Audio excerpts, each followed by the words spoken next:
তোমার সম্মানিত মুসল্লিবৃন্দ, সম্মানিতা মা বোনেরা, নারী পুরুষ যারা এসেছে পরকালের জন্য কিয়ামত আসার পূর্বে প্রস্তুতি গ্রহণ করে পরিবারকে ইসলামের আদলে ঢেলে সাজা বলছি না এই যে কিয়ামত, এই যে পৃথিবী ধ্বংস হবে তার উপরে অনেক লক্ষ্য আছে, অনেক তার একটা লক্ষ্য এটা কারণ আল্লাহ বলছেন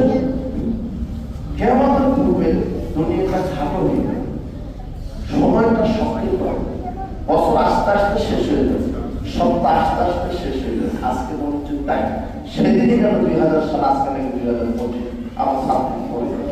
বছর আস্তে আস্তে শেষ হয়ে যাচ্ছে। আল্লাহ বলছেন